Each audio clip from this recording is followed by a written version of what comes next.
Hi guys, welcome back my YouTube channel. Today I will telling about the 2-cent coin from South Africa, dated 1980, is a small but fascinating piece of the country's numismatic history. It reflects not just the monetary system of its time but also the social, cultural, and political landscape of South Africa during a period of transition. Though its face value was minimal, this bronze coin has now become a collectible relic, especially for coin enthusiasts and history lovers who appreciate the stories engraved in its metal. The 1980 South African 2-cent coin was part of the decimal coinage system introduced in 1961, when South Africa replaced the British pound system with the rand. The rand was divided into 100 cents, and the 2-cent coin became one of the smaller denominations in everyday circulation. Its introduction represented modernization and national identity, as the country sought to move away from British influence and create its own distinct currency. The coin's design from the 1980 issue features a combination of national symbolism and artistic craftsmanship.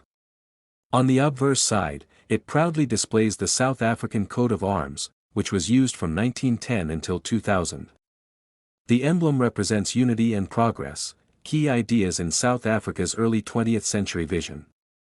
The coat of arms features a shield divided into sections showing a lion, wildebeests, and other traditional symbols of strength and heritage.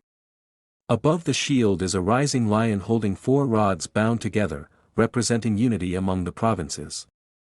The Latin motto, Ex Unitate Vires, translates to, from unity, strength, emphasizing the country's aspiration for cohesion under one nation. Around the coat of arms, the name of the country is inscribed in both Afrikaans and English, the 2 official languages of South Africa at the time.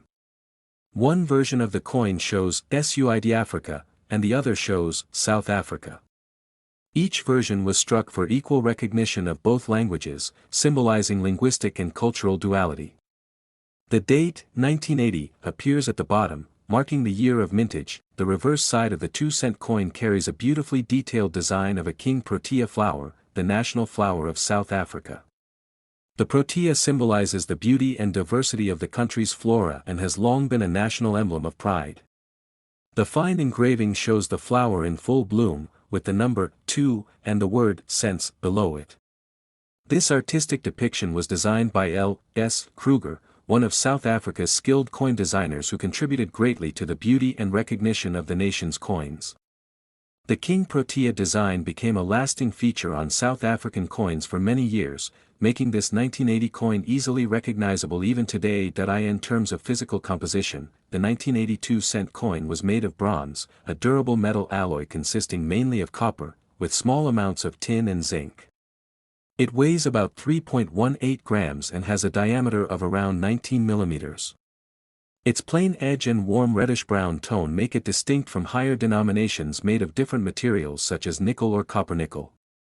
Because bronze darkens with time, older coins often take on a rich, brown patina that adds character and age to their appearance. In 1980, South Africa's economy and political environment were heavily influenced by the apartheid system, which had been in place since 1948.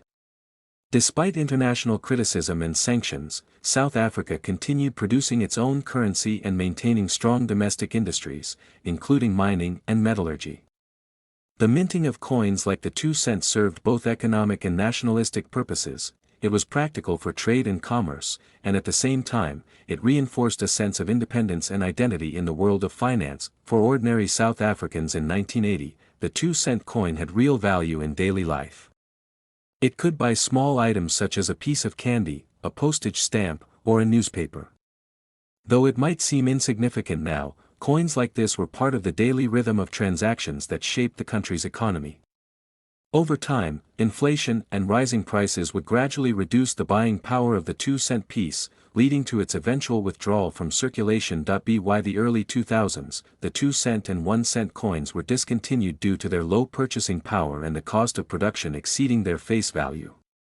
However, collectors around the world still seek these older issues, especially well-preserved or uncirculated examples from the 1980s. The 1980 South African 2-cent coin, in mint condition, can attract attention among coin collectors, with its value ranging from a few cents in circulated condition to a few dollars for pristine or proof versions. Proof coins, which were specially struck for collectors with extra shine and detail, can fetch higher prices depending on rarity and demand, what makes this coin especially appealing is its historical connection to a transformative era. Each small detail, from the King Protea flower to the old coat of arms, tells a part of South Africa's story, its natural beauty, its complex history, and its evolving national identity. For modern collectors, the 1982-cent coin serves as more than just a token of currency. It is a time capsule, preserving the art, values, and economic spirit of a nation during a defining decade. Today, many people treasure such coins as keepsakes or family heirlooms, reminding them of earlier times when these small bronze pieces jingled in pockets and carried the pride of a young and ambitious country. Whether found in an old jar, a collector's album, or a vintage market, the 1982-cent coin continues to spark curiosity and admiration, a modest yet meaningful piece of South Africa's rich numismatic heritage.